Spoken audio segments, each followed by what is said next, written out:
अल्हम्दुलिल्लाहि रब्बिल आलमीन अस्सलातु वस्सलामु अला रसूलिल करीम। अस्सलामु अलैकुम नाज़रीन इकराम। यस्सरनल कुरान नाम की आसान तफसीर का लेसन नंबर 2.114 है, यानी दूसरे सूरे का लेसन नंबर 114 और थीम है सूरह बकरा आयत नंबर 107। टॉपिक्स कवर्ड इस तरह से हैं। सबसे पहले word by word and phrase by phrase translation, उसके बाद तफसीर, आखिर में कुछ इंपॉर्टेंट पॉइंट्स, एक्नॉलेजमेंट और रेफरेंसेस। औज़ु बिल्लाहि मिनश शैतानिर रजीम, बिस्मिल्लाहिर रहमानिर रहीम। अलम तअलम अन्नल्लाह लहू मुल्कुस समावाति वल अर्ज़ि वमा लकुम मिन दूनिल्लाहि मिन वलिय्यिन वला नसीर। वर्ड बाय वर्ड ट्रांसलेशन देखें। अलम रूट वर्ड लाम मीम से है, माने क्या नहीं, डू नॉट। तालम रूट वर्ड आइन लाम मीम से, माने तू जानता, यू नो। अन्ना रूट वर्ड अलीफ नून नून से है, माने के, दैट। अल्लाह रूट वर्ड अलीफ लाम हा से, माने अल्लाह अल्लाह। लहू रूट वर्ड लाम से है, माने उसके लिए, फॉर हिम। मुल्कु रूट वर्ड मीम लाम काफ से, माने मुल्क बादशाहत, किंगडम। अस्समावाती रूट वर्ड सीन मीम वाव से, माने आसमानों, द हेवंस। वल अर्ज़ी रूट वर्ड अलीफ वाद से, माने और जमीन, and the earth. Verma root word meme अलिफ से, माने और नहीं, एंड नॉट। लकुम रूट वर्ड लाम से, माने तुम्हारे लिए, फॉर यू। मिन रूट वर्ड मीम नून से है, माने से, फ्रॉम। दूनी रूट वर्ड दाल वाव नून से है, माने सिवा, बिसाइड्स। अल्लाह अलिफ लाम हा से रूट वर्ड है, माने अल्लाह अल्लाह।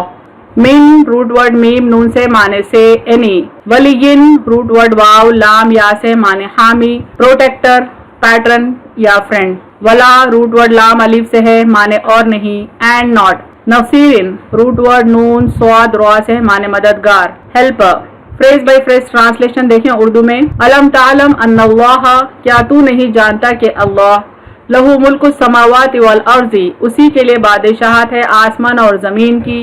वमा लकुम मिन दूनिल्लाहि, तुम्हारे लिए नहीं अल्लाह के सिवा, मिन वलिय्यिन वला नसीर, कोई हामी और न मददगार। कंप्लीट ट्रांसलेशन देखें। क्या तू नहीं जानता कि अल्लाह के लिए बादशाहत है आसमान और जमीन की, तुम्हारे लिए नहीं अल्लाह के सिवा कोई हामी और न मददगार। Phrase by phrase translation English में देखें। अलम तालम अन्नल्लाह, do not you know that अल्लाह, लहू मुल्कुस समावाति वल अर्ज़ी, for him is the kingdom of heavens and earth. वमा लकुम मिन दूनिल्लाहि, and not for you besides अल्लाह, मिन वलिय्यिन वला नसीर, any protector and any helper.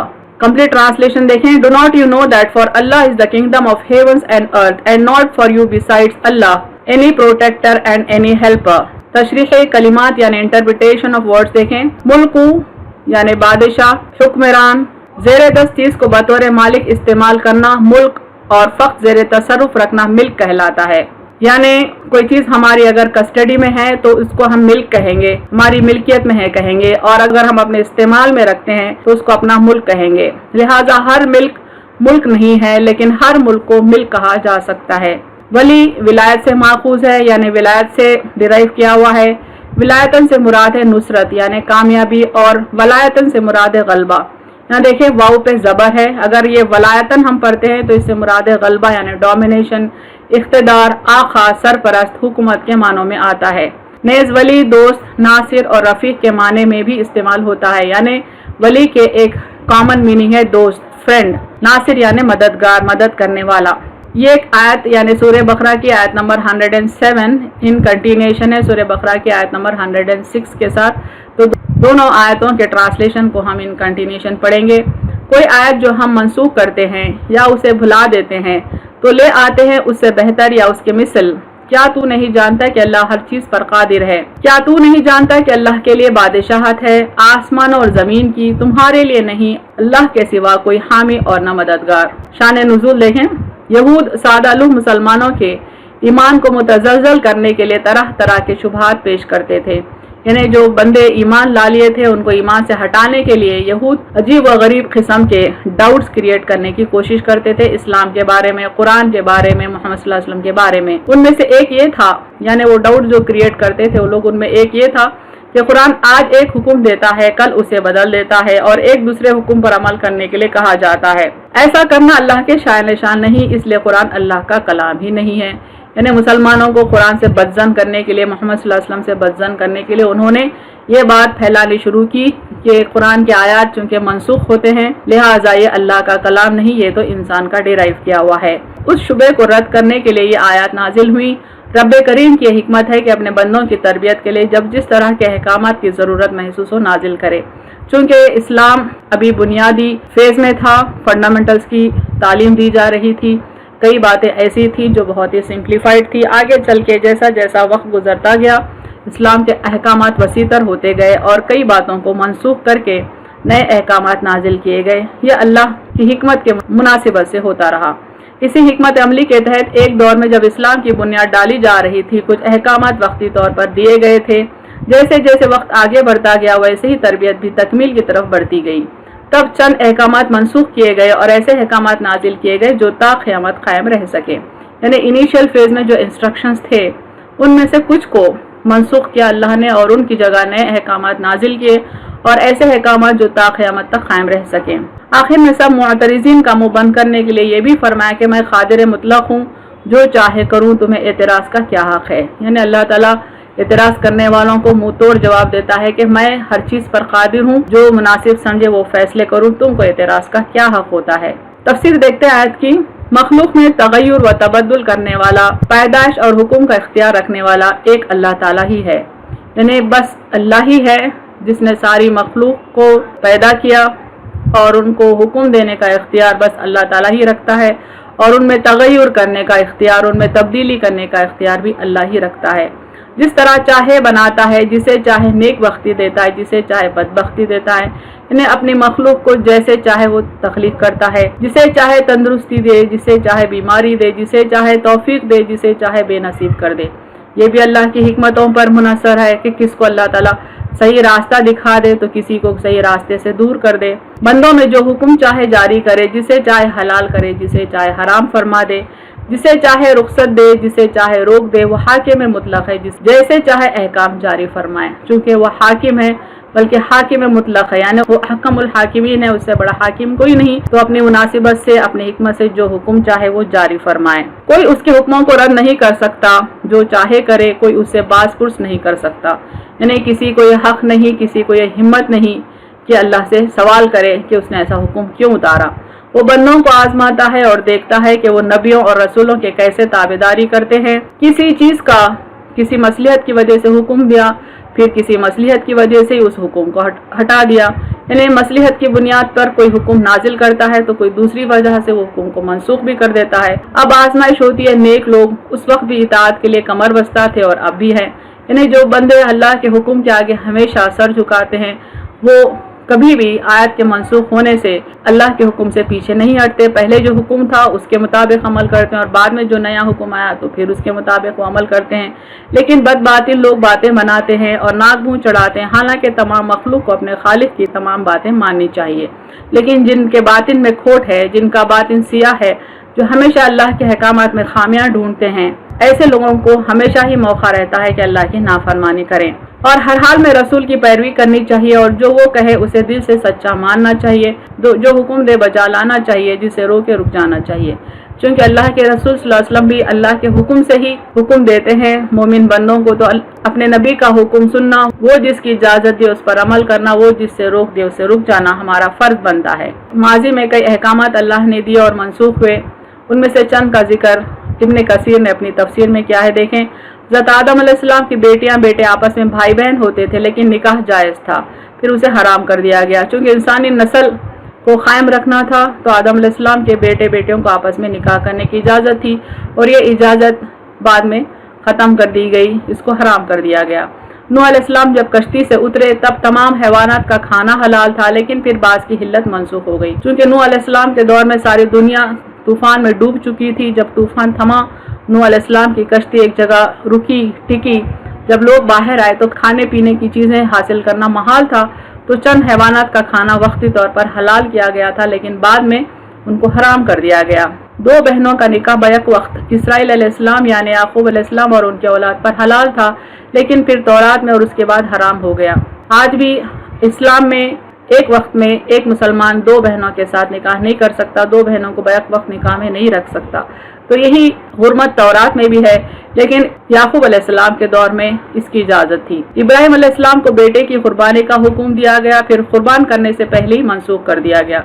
हम सब जानते हैं कि इब्राहिम अलैहिस्सलाम को हुक्म था इस्माइल अलैहिस्सलाम को ज़ुबाह करने का, लेकिन जैसे ही वो ज़ुबाह करना चाहे वो हुक्म मनसूख हो गया, उनकी जगह एक मेंढे को कुर्बान किया गया उस हुक्म के कफ़ारे के तौर पे। बनी इसराइल को हुक्म दिया जाता कि बछड़ा पूजने में जो शामिल थे सब अपनी जानों को कत्ल कर डाले, लेकिन फिर बहुत बाकी थे, ये हुक्म मनसूख हो जाता है। यानी सामरी के भड़कावे में आकर बनी इसराइल की कसीर तादाद ने बछड़े की पूजा की थी, तो अल्लाह का हुक्म आया था कि शिरक करने वालों का सर खलम कर दिया जाए। कई लोगों का सर खलम कर दिया गया, लेकिन अभी भी कई लोग जिंदा थे, तब अल्लाह ने वो हुक्म को मनसूख कर दिया। इसी तरह के बहुत से वाक़यात मौजूद है और खुद यहूदियों को उनका इकरार है, लेकिन फिर भी कुरान और आखिरुज़्ज़मां सल्लल्लाहु अलैहि वसल्लम को ये कहकर नहीं मानते कि उससे अल्लाह के कलाम में नस्ख लाजिम आता है और वो महाल है। यानी यहूदियों को इल्म है कि अल्लाह ताला अपने अहकामात को मनसूख करता है, उनकी जगह नए अहकामात भेजता है। ये बात से वो बहुत अच्छी तरह से वाकिफ़ हैं। उसके बावजूद भी कुरान में नुक्स निकालने के लिए और अपने नबी सल्लल्लाहु अलैहि वसल्लम की नबुव्वत को रद्द करने के लिए ये इस तरह की बातें करते हैं कि अल्लाह के कलाम में नस्ख मुमकिन नहीं है, वो महाल है बल्कि नामुमकिन है। लिहाजा ये कुरान अल्लाह का कलाम नहीं, यहूद का कहना है, बल्कि मोहम्मद सल्लल्लाहु अलैहि वसल्लम का कलाम है और उनका खुद साख्ता है, उन्होंने इसको ड्राफ्ट किया। ये इल्ज़ाम है यहूद की तरफ से हमारे नबी मोहम्मद सल्लल्लाहु अलैहि वसल्लम पर। अल्लाह ताला ने उनके इस एतराज़ के जवाब में ये आयत नाजिल फरमाई। हज़रत सल्लल्लाहु अलैहि वसल्लम की बशारत ये लोग अपनी किताबों में पाते थे, आपकी ताबेदारी का हुक्म भी देखते थे। यानी बनी इसराइल की किताबों में आप सल्लल्लाहु अलैहि वसल्लम के आने की बशारत दी गई, यहाँ तक उनको हुक्म है, नसीहत है कि आप सल्लल्लाहु अलैहि वसल्लम की वो ताबेदारी इख्तियार करें, आपके हाथ पर बैत करें। यह भी मालूम था कि आपकी शरीयत के मुताबिक जो अमल ना हो वो मकबूल नहीं होगा, और ये बात भी है कि अगली शरीयतें सिर्फ आपके आने तक ही थी। यानी अहले किताब को ये तमाम बातों का इल्म था कि आप सल्लल्लाहु अलैहि वसल्लम की शरीयत के मुताबिक ही अमल करने पर अमल कबूल होगा, और ये भी इल्म था कि जैसे इस्लाम आएगा पिछली शरीयतें मनसूख हो जाएंगी, इसलिए ये शरीयत उनकी शरीयत की नासिख नहीं या कहे नासिख है। यानी अगर वो कबूल करे कि इस्लामी शरीयत पिछली शरीयतों की नासिख है, उनको मनसूख करने वाली है, या इस बात को कबूल ना करे, बहर सूरत रसूल मकबूल सल्लल्लाहु अलैहि वसल्लम की ताबेदारी के बगैर कोई चारा नहीं, इस बात का उन्हें इल्म है। इसलिए कि आप सल्लल्लाहु अलैहि वसल्लम आखिरी किताब को अल्लाह के पास से अभी अभी लेकर आए हैं। बस इस आयत में अल्लाह ताला ने नस्ख के जवाब को बयान फरमा कर इस मलून गुरोह यहूद का रद्द किया है। अल्लाह ताला ने कुरान की आयतों में अपनी आयतों को मनसूख करने का जिक्र करके ये साबित कर दिया है कि अल्लाह ताला इस बात पर कादिर हैं कि जो हुक्म चाहे मनसूख करें और जो हुक्म चाहे नाजिल फरमाएं, और इस तरह की आयतें नाजिल करके अल्लाह ने यहूद के शुकूक व शुबहात को रद्द किया है। कुरान में नस मौजूद है। इब्न कसीर अपनी तफसीर में चंद मिसालें भी देते हैं। देखिए, मुसलमान कुल के कुल इस बात से मुत्तफिक हैं कि अहकाम बारी ताला में नस का होना जायज़ है। इन्हें कोई भी आलिम इस बात की तरदीद नहीं करता है कि नस नहीं होता है। नस हुआ है कुरान में, इस बात से सारे उलमा मुत्तफिक हैं, बल्कि वाकई भी है, और परवरदिगार के हिकमत बालिगा का दस्तूर भी यही है। चंद मिसालें देखें। पहली मिसाल, पहले इस औरत की इद्दत जिसका खाविंद मर जाए 1 साल थी, लेकिन फिर 4 महीने हुई, और दोनों आयतें कुरान पाक में मौजूद है। यानी अव्वलिन दौर में यह हुक्म था कि जिस औरत का शौहर मर जाए, यानी जो औरत बेवा है, 1 साल तक उसको घर से ना निकाला जाए। बाद में उसकी इद्दत 4 महीने कर दी गई। क़िबला पहले बैतुल मुक़द्दस था, यानी पहला क़िबला बैतुल मुक़द्दस था, फिर काबतुल्लाह हुआ, और दूसरे आयत साफ और पहला हुक्म ज़मनन मज़कूर है। यानी इसका भी जिक्र कुरान में है कि अल्लाह ताला ने क़िबले को तब्दील किया है। पहले के मुसलमानों को हुक्म था कि एक एक मुसलमान 10-10 काफिरों से लड़े, उनके मुकाबले से ना हटे, लेकिन यह हुक्म मनसूख करके 2-2 के मुकाबले में सब्र करने का हुक्म हुआ, और दोनों आयतें कलाम अल्लाह में मौजूद हैं। यानी पहले पहल मुसलमानों को हुक्म था कि एक मुसलमान 10 कुफ्फार पर भारी होगा, लेकिन बाद में अल्लाह ताला ने इसमें नरमी की और कहा कि एक मुसलमान 2 काफिरों पर भारी रहेगा। पहले हुक्म था कि नबी सल्लल्लाहु अलैहि वसल्लम से सरगोशी करने से पहले कुछ सदका दे दिया करो। यानी आप सल्लल्लाहु अलैहि वसल्लम से लोग अनगिन सवालात कर रहे थे, गैर जरूरी भी सवालात कर रहे थे। उनको गिरफ्त में लेने के लिए, उनको कंट्रोल करने के लिए, यानी गैर जरूरी सवाल से आप सल्लल्लाहु अलैहि वसल्लम को बचाने के लिए अल्लाह ताला ने हुक्म दिया कि जो भी सवाल करना चाहे पहले वो सदका करे। लेकिन फिर ये हुक्म मनसूख हुआ और दोनों आयतें कुरान में मौजूद है। यानी सदक़े का जो हुक्म था बाद में अल्लाह ताला ने उससे रिलीज दे दिया, क्योंकि हर एक के पास सदका देने के लिए पैसा नहीं होता, तो हर कोई सवाल नहीं कर पा रहा था। यानी अहम तरीन सवाल भी लोग आप सल्लल्लाहु अलैहि वसल्लम से नहीं कर पा रहे थे। اس تفسیر کے اہم نکات دیکھیں۔ انسانوں کی تدریجی تعلیم و تربیت کے لیے نص ضروری ہے۔ اللہ تعالیٰ رب ہے تو اللہ تعالیٰ کا یہ فرض بھی ہے کہ اپنے بندوں کی تربیت کرے، اور چونکہ تربیت گریجولی ہوتی ہے، تدریجن ہوتی ہے، اور تدریجی تعلیم و تربیت بندوں کی ہوتی ہے، ایسے ماحول میں نص ضروری ہو جاتا ہے۔ آسمانی کتابوں میں نسخ ہر دور میں ہوا ہے اور قرآن میں بھی نسخ ہوا ہے۔ یہ کوئی نئی بات نہیں کہ قرآن میں اللہ نے احکامات کو منسوخ کیا، بلکہ پچھلی کتابوں میں، پچھلی شریعتوں میں بھی نسخ ہوا ہے۔ نسخ کے تعلق سے بدگمان ہونے والے دراصل اللہ کی قدرت پر مشکوک ہیں، یعنی بعض لوگ جن کا ایمان کمزور ہوتا ہے یا جو ایمان سے ہٹے ہوئے ہیں سمجھتے ہیں کہ اللہ تعالیٰ اپنے کلام کو منسوخ کر ہی نہیں سکتا۔ آسمان و زمین کی بادشاہت صرف اللہ کے لیے ہے، وہ جب چاہے اپنے بندوں کی اصلاح کے پیش نظر احکام میں رد و بدل کر سکتا ہے، چونکہ اللہ تعالیٰ زمین و آسمان کا بادشاہ ہے، قادر مطلق ہے، جب جو فیصلہ مناسب سمجھے وہ فیصلہ کرنے پر وہ قادر ہے، ہر حکم پر نظر ثانی کرنے پر وہ قادر ہے، احکامات کی تبدیل ان میں رد و بدل کرنے پر وہ قادر ہے۔ وآخر دعوانا الحمد للہ رب العالمین۔